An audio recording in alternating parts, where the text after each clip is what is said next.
Oh, we're going. Hey. This goes here. Pete Harnisch didn't lose the night when he lost the no-hitter. He got better, meaner, and cleaner. He turned the rest of the game into paperwork. 9 innings, 1 hit, 1 walk, 7 Ks, no runs. Astros 3, Padres 0. Somehow, in a season where Darryl Kyle had already thrown a no-hitter in the same building just 9 days prior, this game still feels like it belongs in the same family. Not because it was perfect, because it wasn't. Because baseball is deeply annoying. And sometimes the most interesting games are the ones with a little smudge right in the middle of the painting. Today's Astro 48, Pete Harnisch, September 17th, 1993. It's a reminder that a great game doesn't have to stay clean to stay great. Welcome back to Sports Lab 100. I'm documenting one game per player until I reach 100. Today we're still in 1993, still in the Astrodome, still with this young, stubborn Astros team that keeps looking at the standings and saying, yeah, but what if we become dangerous anyways? This is Astro 48, Pete Harnisch. And today's idea is simple. Pete Harnisch was never just the guy who came over in the Glenn Davis trade. He wasn't just a useful arm. He wasn't part of, oh wow, Baltimore really regretted that one package deal with Curt Schilling and Steve Finley. For a stretch in Houston, he was a legitimate top-of-the-rotation starter. Not theoretically, actually. And this game was one of the cleanest ways to see it. Let's set the room. The Astros come into this game as a good team in the wrong year. The 1993 Astros problem. They're good, they're young, they're getting real pitching. Craig Biggio, Jeff Bagwell are already in the core. Even though Bagwell's not in this particular starting lineup, Luis Gonzalez is here, Steve Finley's here, Ken Caminiti's here. And the pitching staff is having one of those weird collective seasons where everybody seems to have one night where the mound belongs to him. But the Astros are stuck in the NL West with the Braves and with the Giants. 207 combined victories. Not a division, it's a trap. Atlanta and San Francisco are out there staging one of the last great no wildcard pennant races. The Braves are chasing down the Giants. Giants are trying not to blink. And Houston's the third team in the room. Good enough to be taken seriously. Not quite enough to break the room open. So the Astros aren't dead, but they're running out of air. The Padres are in a different place. San Diego is deep into a miserable year. They've already traded pieces. They've already used a pile of players. Tony Gwynn, the one figure who could make almost any Padres season feel dignified, is hurt. He's on the shelf with a knee injury. And that matters because Tony Gwynn missing from a Padres lineup is not just one bat missing. It's the whole emotional thermostat of the team. So you have two clubs in the same old NL West, but they're not having the same season. Houston is trying to prove the future's arrived early. San Diego is just trying to get through the day. Pete Harnisch is about to make the night very, very short. Now, it'd be easy to make this about the scoring call, and we'll get there, believe me, because I'm exactly the kind of person who can get emotionally invested in a 33-year-old official scoring decision involving a bunt single by Jarvis Brown. I know it's not a great personality trait, but it's the one I brought with me today. Today, though, this game needs to be about Harnisch himself. Because if we only talk about the hit, we turn him into the victim of a technicality. That's too small. Pete Harnisch wasn't the victim in this game. He was the event. Pete Harnisch was born in Commack, New York, pitched at Fordham, and was drafted in the first round by the Orioles in 1987. He got to the majors with Baltimore, but his career changed on January 10th, 1991, when the Orioles traded him to Houston with Steve Finley and Curt Schilling for Glenn Davis. That trade's one of those foundational Astros, oh, we did pretty good there trades. Houston didn't just get prospects, they got actual major league value. Finley became part of the outfield. Schilling became Schilling later, somewhere else, because baseball likes to distribute pain unevenly. And Harnisch became the pitcher that Houston could hand the ball to without apologizing. By 1991, he was an all-star. By 1993, he was 26 and fully formed enough to scare people. He entered this game at 14-8 with a 3.23 earned run average and 3 shutouts already. He threw another one here and finished the season 16-9 with a 2.98 ERA, 185 strikeouts, 4 shutouts. That's not a nice little mid-rotation guy. That's a frontline year. What I love about Harnisch is that he had a little bit of everything. He had size, a fastball that played, enough command to live in the strike zone without just feeding bats, And he had that starter's arrogance, where the game can get messy, and he doesn't immediately leak panic. That last part matters tonight, because the play that cost him the no-hit bid is his own play. He doesn't get betrayed by an outfielder losing a ball on the roof. He doesn't get squeezed by the ump. Doesn't have a third baseman throw one into the 10th row. He slipped. He throws it away from the bag, and it gets scored a hit. Then he has to keep pitching. That's part of the grown-up part of the game. The other starter is Andy Bennis, and that's not some anonymous guy wandering through the episode. Bennis was the number 1 overall pick in the 1988 draft by San Diego. He was an All-Star in 1993 and entered this game 15-12 with a 3.57 earned run average. So this is a real pitching matchup. Harnisch against another big right-handed high-pedigree arm. Houston's managed by Art Howe. Howe is near the end of his Astros run. But this is one of those games that shows the club he helped build was not soft. Meanwhile, back at the ranch, San Diego is managed by Jim Riggleman. The Padres are bad, but Riggleman's not a cartoon bad team manager. He's a baseball lifer in a miserable situation, trying to manage a stripped-down roster through September. The Hall of Fame situation's interesting because the actual lineup is thinner than the organizational story. Craig Biggio starts at second for Houston. That's it. Jeff Bagwell's an Astro and he's part of the larger story, but he's not in the starting lineup.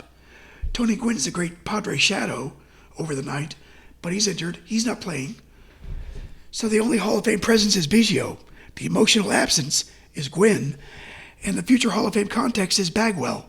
Nearby, not on the field tonight. Biggio was inducted into the Hall in 2015. Bagwell followed in 2017. Gwynn was already the Central Padres icon and would enter Cooperstown in 2007. Biggio present, Bagwell adjacent, Gwynn absent. Pete Harnisch in the middle, saying you won't need much else. The Astros and the Padres have a real relationship because of the old NL West and because their rosters start talking to each other. San Diego is a division opponent. Houston sees them all the time. Around this period, these two clubs become entangled. Look at this game. Steve Finley is Houston's center fielder. He'll later become a Padre. Ken Caminiti is Houston's third baseman. He'll later become a Padre and win an MVP in San Diego. Derek Bell's in the Padres lineup. He'll later become an Astro. Brad Ausmus, San Diego's catcher. Later he becomes a very Houston-coded catcher. Ricky Gutierrez starts at short for San Diego. He'll later be part of that same Astros connection. And after the 1994 season, these teams will make a huge trade that sends Caminiti, Finley, and Arcedeno, and others to San Diego with Bell, Gutierrez, Phil Plantier, Doug Roquel, and others coming back to Houston. It's a pre-trade crossroads episode. The two teams are sharing a field before they start exchanging pieces of their future. That's the subplot. Middle of all that roster foreshadowing, Harnisch turns everybody else into background scenery. The first inning tells you the shape immediately. Padres go down quietly. Astros don't score. Second inning, San Diego does nothing. Harnisch is moving fast, not creating drama. He's not nibbling into 3-ball counts. He's letting the game come to him. Then he's putting it back in the dugout. Houston gets a single from Kevin Bass in the second. Nothing comes of it. Through the early innings, Bennis is good too, and that's important. This is not one of those games where the Astros offense immediately gives Harnisch a recliner and a lemonade. For 5 innings, it's 0-0. That's the little pressure chamber. You're pitching perfectly, but you have no lead. Every base runner feels larger than it should. Every mistake has a chance to become the whole game. Because the Padres are struggling, there's almost an extra irritation to it. You don't want to be the team that lets a dead September lineup hang around and steal something. In the fourth, Phil Plantier gets hit by a pitch. That's a base runner, but not a hit. Harnisch gets through it. In the fifth, still nothing. Then comes the sixth. Jarvis Brown leads off. He bunts. The ball comes towards Harnisch, and this is where the game gets its only scar. Harnisch slips as he fields it. His throw is low and wide. First baseman Jim Lindemann, who had come in for Houston, can't make the play in time, and Brown reaches. Official scorer John Wilson rules it a hit. Harnisch has the no-hit bid broken on a bunt single back to the mound, because that's a terrible way to lose one. Not terrible in the sense that Brown did anything wrong. He didn't. A bunt is legal. Speed is legal. Making the defense execute, that's legal. Annoying, but legal. The pain is that it lives in a gray zone. If the score says error, the no-hitter survives. If the scorer says hit, it dies. Same physical play, different sentence. That's baseball at its most powerful and most ridiculous. Harnisch then balks Brown to second, which adds a little extra gasoline to the moment. Now the no-hitter's gone, the runner's in scoring position, and the game is still 0-0. This is where Lesser starts wobble. Harnisch does not. Ricky Gutierrez grounds out. Derek Bell grounds out. The inning ends. No run. The Astros still haven't scored, but Harnisch has already answered the question. Is he going to let the call beat him? No. So in the bottom of the 7th, Houston gets him something. Steve Finley singles, Luis Gonzalez singles, Ken Caminiti doubles, and Finley scores. Finally, 1-0 Astros. Kevin Bass is intentionally walked. Then Chris Donalds hits the ball that breaks the game open. 2-run double. Gonzalez scores. Caminiti scores. Astros lead 3-0. That's the entire scoring. No avalanche. No crooked number carnival. Just a 7th-inning sequence that gives Harnisch the room he's already earned. Bennis leaves after 6 innings charged with 3 runs. Mark Davis comes in and keeps the Astros from piling on. But the damage is enough. The Padres are not built for a comeback tonight. Not against this version of Harnisch. And here's the part where I want to say this is where Harnisch slams the door. That's not really what happens, though. Slamming the door sounds loud. This is quieter. This is more like he takes the key out of his pocket, locks the door, checks it once, then walks away before anybody realizes they've been trapped in a hallway. The 8th inning goes by, 9th inning arrives. Jarvis Brown flies out to left. Ricky Gutierrez strikes out. Derek Bell grounds back to Harnisch. That's it. 2 hours and 6 minutes. Astros 3, Padres 0. Harnisch 9 innings, 1 hit, 1 walk, 7 strikeouts. Complete game shutout. The official box score is almost rude. San Diego 0 runs, 1 hit, 0 errors. Houston 3 runs, 7 hits, 0 errors. Harnisch threw 107 pitches, 67 for strikes. That's a fast, clean game. It's a game you could almost miss if you were stuck in traffic. Then look down and say, wait, he did what? And here's the thing that makes me think. Baseball gives enormous weight to official categories that are sometimes decided by one person making one judgment in real time. A no-hitter feels sacred. A one-hitter feels just great. That's insane, but it's also true. Nobody treats him the same. We can pretend we do because we're mature adults with perspective and balanced priorities. We are not. A no-hitter gets capital letters. It gets anniversary posts. It gets stitched into the franchise quilt. A one-hitter gets remembered by people like us, which is to say, weirdos with spreadsheets and too many tabs open. The pitching performance can be almost identical. Harnisch didn't give up a line drive double off the wall. He didn't get smoked. He didn't get solved. He lost the no-hitter on a bunt back to the mound on a play where he slipped. So what are we really measuring here? The pitcher's dominance? The defense? The score? The shape of the memory? That's the thing with baseball. It pretends to be a game of fixed records, but some records are just arguments that dried into ink. I kind of love that, and I also hate it, but I kind of love it. Complicated. Afterward, Art House summary was blunt. It was all Harnisch tonight. That's about as clean as managerial praise can get. Harnisch said he had a good fastball. He also knew the bunt play was one he needed to make. And that's the useful part of the quote texture. He didn't sound like a guy begging history to fix it for him. He sounds like a pitcher who understood the job. Josh Wilson, the official scorer, defended the hit ruling. Jarvis Brown naturally thought he had earned it. Mark Portugal, Harnisch's teammate, thought the scorer got it wrong. That's the entire courtroom. The runner says hit, the scorer says hit, his teammate says no, absolutely not, and Harnisch still gets the shutout. The scoring argument becomes a story of a night that got away. Instead, the argument is just seasoning. The meal is still Harnisch. And for Houston, this game's another piece of proof. The Astros aren't going to win the division. The Braves and Giants are in their own steel cage match. Houston's too far behind. But the Astros are building something real. They have young hitter, athletes, pitching. They have enough talent on a nightly basis that a September game against a last-place team can still feel like part of a larger arrival. And the pitching staff specifically is having a fascinating season. Darryl Kyle throws a no-hitter on September 8th. Pete Harnisch comes within one scoring decision of another one just 9 days later. Mark Portugal, Doug Drabeck are in that rotation, Every starter from the Astros had at least one shutout that season. For San Francisco, this is another miserable page in a miserable season. The Padres had already been one hit by Atlanta earlier in the same month. They're playing without Gwynn.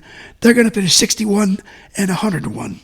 Last in the 7-team NL West, 6 games behind the expansion Rockies. Finishing behind in the expansion team is not just a note, it's a diagnosis. But the Padres also had pieces. Bennis was real, Bell was real, Osmus would matter later. Plantier would move, Gutierrez would move. The team was bad, but not empty. That's a distinction. Bad teams can still contain future chapters. This one did. The Astros finished 85 and 77, third in the NL West. Most ordinary years, that's a solid team and maybe the beginning of a louder national conversation. In 1993, it made them an extra in somebody else's masterpiece. The Braves finished 104 and 58. Giants finished 103 and 59. San Francisco won 103 games and went home. That's still deranged. The league was about to change. 1993 was the last year of the old two-division setup before realignment and the wild card era. So this Astros team exists right at the end of one baseball world and right at the start of the other. That's part of why these games feel so loaded. You're watching a young Astros team in an old structure, team good enough to matter, but trapped behind two monsters with no extra door into October. The Padres, meanwhile, were just trying to get out of the season with everybody's limbs still attached. Gwynn would come back and remain Gwynn. The franchise would recover later in the decade, but on this night, in the Dome, they're the team standing in front of Pete Harnisch. Harnisch never threw a no-hitter in the majors. After this game, that feels cruel, but it's also the wrong way to define him.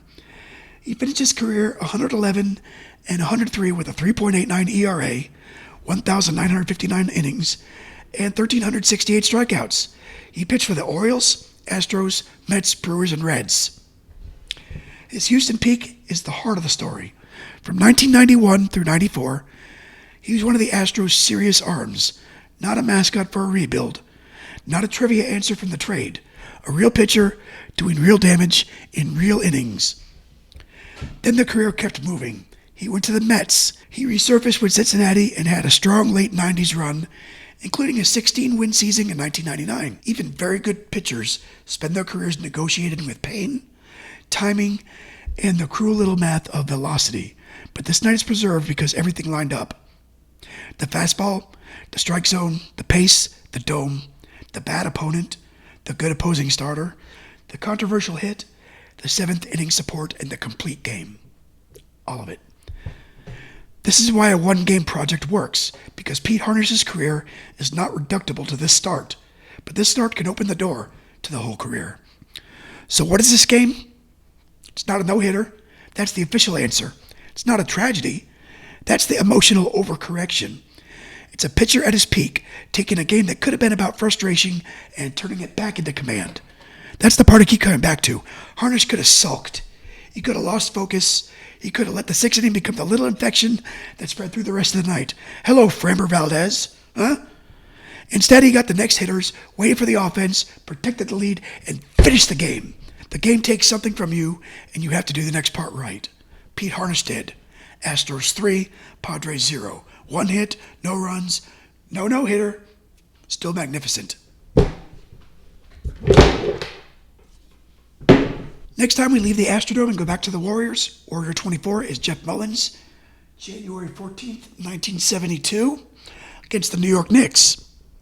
That one's going to be a different kind of episode. He's one of those bridge players, old Warriors, new Warriors, San Francisco to Golden State, pre-title build into the shape of a real team. On January 14th, 1972, Golden State beat the New York Knicks 115 to 111. Mullins put up 26. So we're going from a pitcher almost freezing a baseball game in place to a guard helping push a basketball team past the Knicks. That's next. Warrior 24, Jeff Mullins. That's Astro 48, Pete Harnisch, September 17th, 1993. 1-hit shutout, a scoring argument, one of the cleanest reminders you'll get that almost historic can still be historically good. Like the video if you liked it. Subscribe if you're following. I'll see you next time for Warrior 24. Stay kind and keep moving.